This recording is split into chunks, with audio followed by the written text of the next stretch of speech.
Hey guys, today I'm going to be showing you how to make the popular unicorn cake. I've made a few of them. I've even made them for my daughter's birthday party last year, and they're super easy, so I'm just going to show you a quick little step-by-step of how to make one. Alright, so this is simple. You just start off with your cake. Here I'm using 3 layers. You can do 2 layers, but I like these cakes to be a little on the taller side. It gives it a much more modern look. So I take 3 6-inch cakes. You can do this with any size cakes.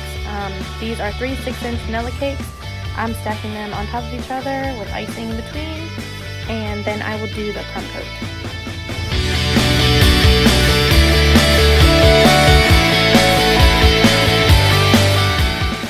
Now, if you've never made a cake before and you're a beginner, the crumb coat is literally just a coat of icing, a thin coat of icing that just traps all the crumbs in. So when you go to do your final coat, the crumbs won't get in it. So I do my crumb coat and then I pop it in the freezer to chill for about 10 minutes until the icing gets nice and firm before I apply my final coat.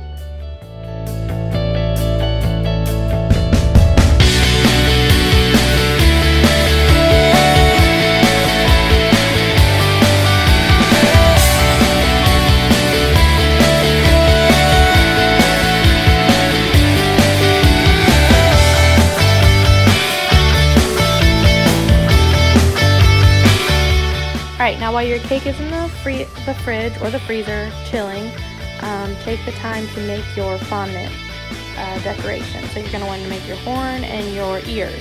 So here I'm just using white fondant, rolling it out into like a tube, but you want the top to be thinner than the bottom. So you want it to kind of taper off from being thick, from thin down to like a thick horn.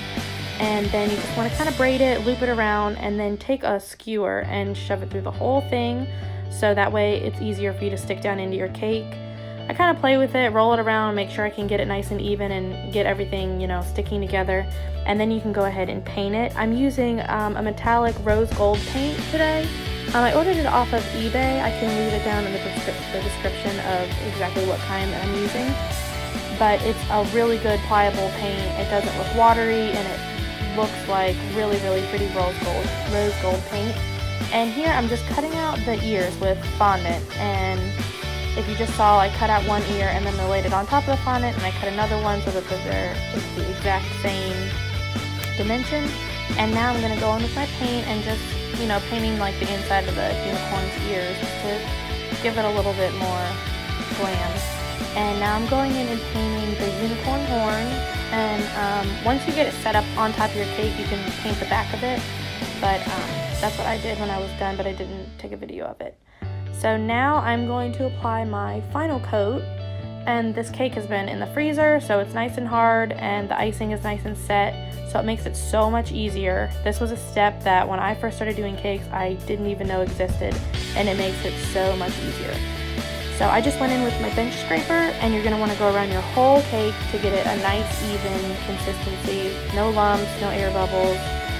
Sometimes you can even run your bench scraper under some hot water when you're doing your final bench scrape across the whole cake, and it gives it a really nice satin-like clean finish.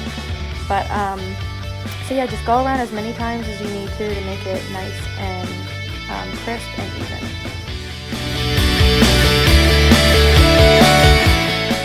Then you're going to want to pop your cake back in the fridge so that the final coat can get nice and firm.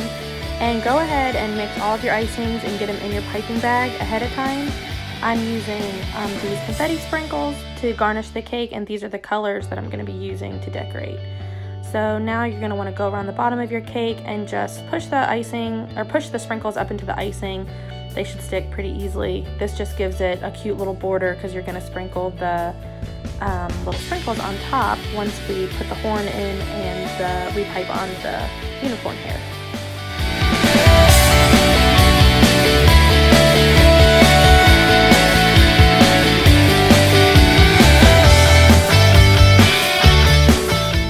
After you get your unicorn horn and ears set up to how you like them, you just go in with your piping tips and you start making unicorn hair.